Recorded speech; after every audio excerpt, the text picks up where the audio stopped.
Assalamualaikum warahmatullahi wabarakatuh. Baiklah, pada kesempatan ini seperti yang terlihat pada kita ini, kita akan belajar tentang bab 5, yaitu dakwah Rasulullah Shallallahu Alaihi Wasallam. Nah, kita akan belajar dakwah Nabi pertama kali di Mekah, apa saja, bagaimana strateginya, kemudian apa saja halangan dan rintangannya, kemudian peristiwa-peristiwa apa yang terjadi pada masa dakwah Rasulullah SAW ketika di kota Mekah. Baik, langsung saja kita yang pertama, ya. Bismillahirrahmanirrahim. Nah, yang pertama adalah substansi dakwah Rasulullah Shallallahu Alaihi Wasallam. Jadi sebenarnya itu substansi apa sih dakwah yang dilakukan Nabi Muhammad itu, ya. Nah, sebelum bahas itu kita pelajari dulu ya, bahwa Nabi kita Nabi Muhammad ya pertama kali diangkat menjadi seorang Rasul itu pada malam hari, yaitu pada bulan Ramadan tanggal 17 ya. Kemudian diangkat menjadi Rasul pada umur 40 tahun.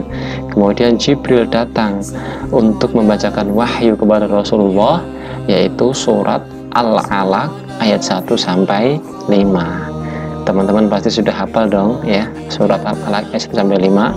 Apa itu suratnya? Kita lihat di sini ya. A'udzu billahi minasyaitonir rajim. Bismillahirrahmanirrahim. Iqra bismi rabbikal ladzi khalaq, khalaqal insana min 'alaq. Iqra wa rabbukal akram, alladzi 'allama bil qalam, 'allamal insana ma lam ya'lam. Itulah 5 ayat yang pertama kali diturunkan oleh Allah kepada Nabi Muhammad sebagai tanda bahwa ia diangkat menjadi seorang Rasul.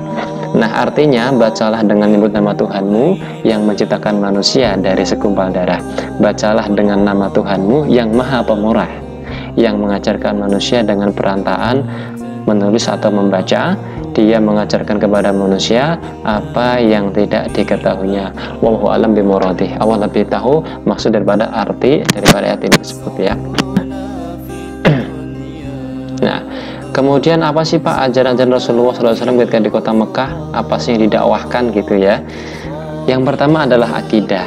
Akidah adalah keyakinan untuk menyembah hanya kepada Allah Subhanahu wa Ta'ala. Kenapa Pak? Karena orang-orang dulu, orang kafir Quraisy itu jauh sebelum Nabi lahir, mereka sudah hidup dalam praktek kemusyrikan. Artinya mereka tidak menyembah Allah, namun menyembah kepada lainnya.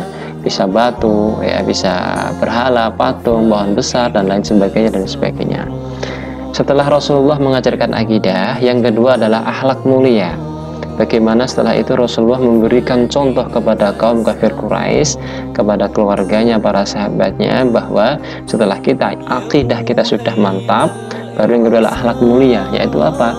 Nah, Rasulullah mengajarkan kejujuran, sehingga beliau karena saking jujurnya, orang yang sangat jujur, beliau tuh sampai digelari Al-Amin oleh masyarakat kaum kafir Quraisy. Kemudian selain itu juga tampil sebagai seorang yang lembut, yang sopan, ya, hormat kepada siapapun, memuliakan orang lain, memuliakan tamu, dan lain sebagainya. Jadi yang pertama adalah akidah, yang kedua adalah akhlak mulia.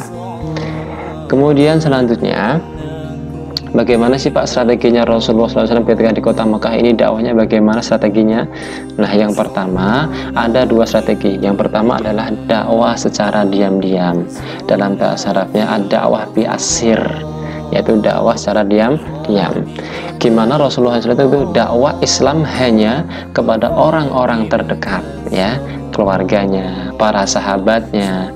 Nah, kemudian di mana dakwahnya Pak? Dakwahnya di rumah Rasulullah SAW sendiri, yaitu di Darul Arqam ya. Jadi rumah Rasulullah itu ya nama lainnya itu Darul Arqam. Nah, disitulah pusat kegiatan dakwah yang pertama kali dilakukan oleh Rasulullah SAW secara sembunyi. Dan yang kedua adalah dakwah secara terang-terangan ya, di mana Rasulullah SAW menyeru kepada orang Mekah secara terang-terangan. Rasulullah misalkan naik ke Bukit Sofa ya, kemudian dengan suara yang lantang untuk mengajak kafir Quraisy untuk beriman kepada Allah Subhanahu wa Ta'ala. Itulah strategi Rasulullah SAW ketika berdakwah di kota Mekah. Lantas bagaimana Pak setelah dakwah? Reaksi kafir Quraisy itu gimana? Nah, seperti ini reaksi Quraisy ya. Kafir Quraisy terus berupaya menggalang kekuatan agar gimana? Agar Rasulullah senantiasa berhenti ya. Jangan sampai ini dakwahnya Muhammad nih sampai berjalan ya. Mereka berpikir strategi, menggalang kekuatan bersatu agar gimana caranya Rasulullah SAW dakwahnya itu bisa dihentikan. Alasannya apa sahabat itu menolak ajaran Rasul itu? Apa alasannya? Yang pertama, karena kesombongan dan keangkuhan. Memang karakter orang sifat jahiliyah itu adalah orangnya itu sombong ya, angkuh, tidak mau menerima hal-hal yang baru ya. Kemudian yang kedua adalah fanatisme buta. Fanatisme buta terhadap leluhur. Mereka tidak mau ya meyakini atau menerima sesuatu hal yang baru, apalagi yang kaitan dengan ajaran, di mana ajaran ini bertentangan dengan kepercayaan mereka sebelumnya ya. Mereka tidak percaya, apalagi ini datang dari Nabi Muhammad ya, yang datang dari seorang anak yatim itu ya. Itulah alasan yang kedua. Yang ketiga adalah alasannya eksistensi dan politik atau kekuasaan ya.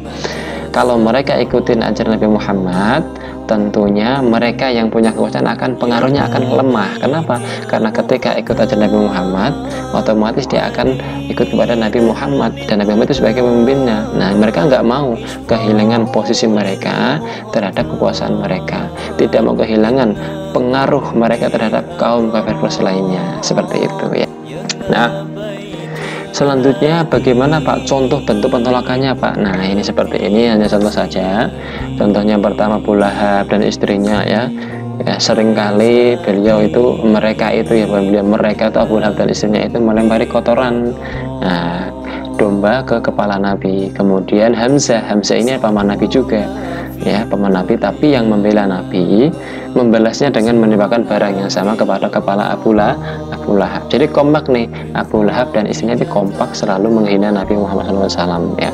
Kemudian Abu Jahal ya, melihat Rasulullah di sofa berdakwah, mengajak orang kafir itu beriman, tapi Abu Jahal ini malah mencerca dan memakainya.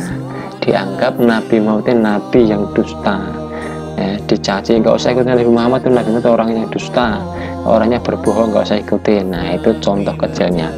Yang ketiga adalah kaum Quraisy memutuskan segala bentuk hubungan perkawinan dan perdagangan dengan Bani Hashim.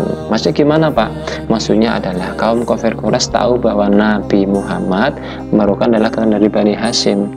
Nah, agar nih ekonomi tidak jalan dari Bani Hashim, maka seluruh kegiatan ekonomi yang berkaitan dengan Bani Hashim ya diputuskan oleh kafir Quraisy agar tidak terjadi transaksi ekonomi, sehingga tidak pemasukan, sehingga dakwah Nabi Muhammad tidak bisa berkembang. Itu pengenannya mereka. Ini adalah contoh saja, sebenarnya masih banyak contoh lainnya tentang bagaimana penolakan kafir Quraisy terhadap dakwah Rasulullah SAW di kota Mekah. Baik, selanjutnya adalah perjanjian Aqabah.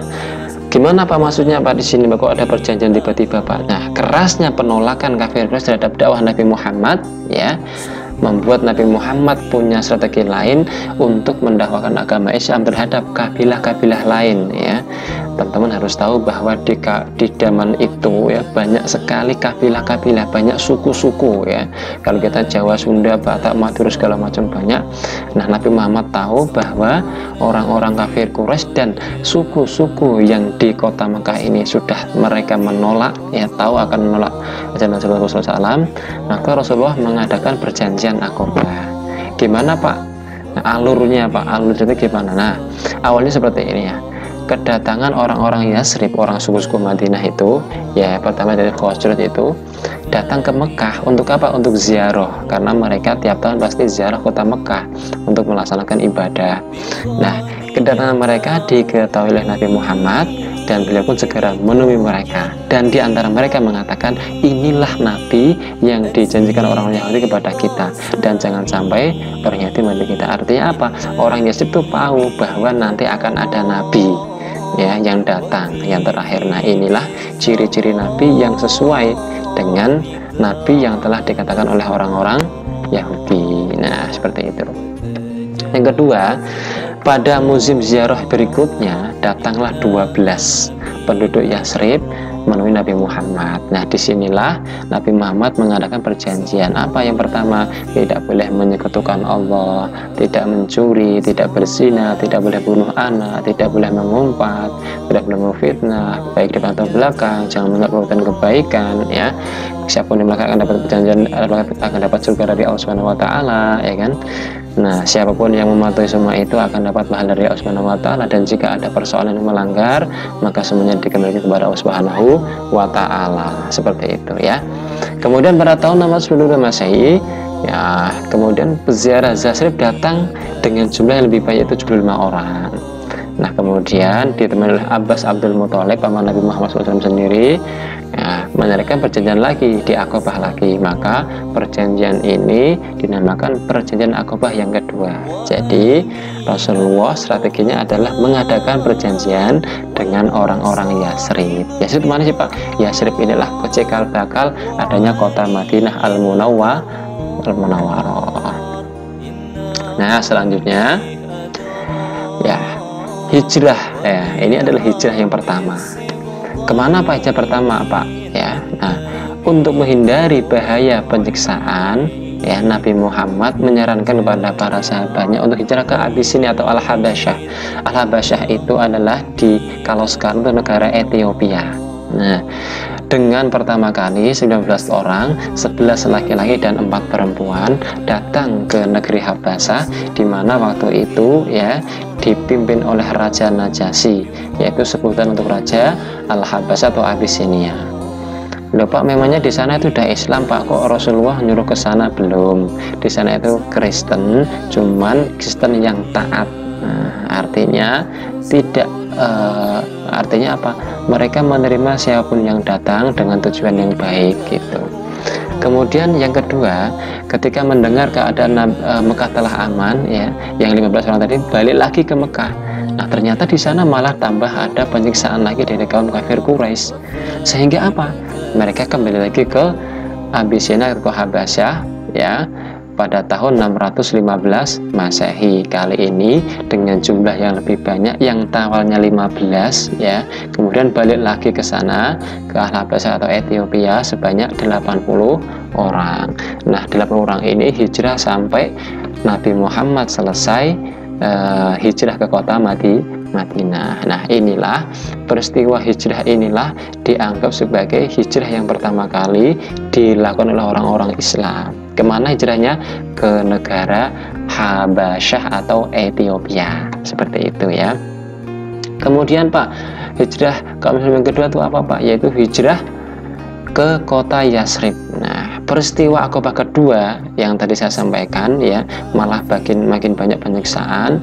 Maka pada berikutnya Rasulullah menyuruh sekitar 150 orang untuk berangkat ke Yasrib. Nah, hanya Abu Bakar dan Ali saja yang menjaga dan membela Nabi Muhammad. Tetapi Nabi pun akhirnya ikut hijrah. Kenapa? Karena Nabi tahu akan ada rencana pembunuhan oleh kafir Quraisy terhadap kanjeng Nabi Muhammad SAW. Nah, kemudian Nabi Muhammad dengan ditemani Abu Bakar sampai di Quba, nah, suatu tempat 5 km dari Yasrib. Kemudian Nabi beristirahat di sana selama berhari di rumahnya Ummi Kalsum bin Hindun. Di halaman rumah inilah Nabi membangun sebuah masjid, di mana masjid yang pertama yang dibangun pada umat Islam itu dikenal sebagai Masjid Quba. Jadi Rasulullah sebelum sampai Yasrib, Rasulullah sampai di kota Quba, ya, di suatu daerah namanya Quba. Quba ini 5 km dari Yasrib. Kemudian Rasul mendirikan masjid. Nah, inilah masjid pertama kali yang dibangun agama Islam, yaitu oleh Rasulullah, ya, yaitu di Quba. Makanya namanya Masjid Quba. Sampai sekarang masih ada di sana, di Arab Saudi, ya. Kemudian setelah itu, tak lama kemudian, ya, Ali yang tadinya masih di Mekah menjalankan amanat dari Rasulullah, Ali pun menyusul hijrah ke kota Yasrib. Nah, ketika Nabi masuk Yasrib, beliau itu sangat dielulukan oleh penduduk kota, ya, sangat ditunggu-tunggu. Mereka menyambut kedatangan Rasulullah dengan penuh sukacita, penuh kegembiraan. Bahkan ketika itu digambarkan di film-film itu, ya, penduduk Yasrib itu sampai menunggu Rasulullah itu sampai naik-naik pohon kurma. Mana Rasulullah nih, mana Rasulullah ini, kok belum datang-datang, ya, gitu. ketika dari kejauhan kedatang Rasulullah bersama Abu Bakar, ya Yazid udah langsung gembira, itu belum datang udah gembira. Sampai akhirnya datang, maka sampai ada penyambutan dengan rebana atau hadroh, itu sampai mengucapkan sholawat Nabi ya Nabi salam alaihi tala'al badru alaina, ya. Itu adalah sholawat yang ditelantunkan oleh warga Yasrib karena saking senangnya datangnya Rasulullah SAW di kota Yasrib. Nah, kemudian semenjak Nabi Muhammad datang ke kota Yasrib tersebut, kota Yasrib diganti namanya menjadi Madinatul Nabi, atau sering pula disebut dengan Madinatul Munawwarah. Jadi kota Madinah yang sekarang kita tahu ini, yang di Arab Saudi, itu dulunya awalnya namanya Yasrib.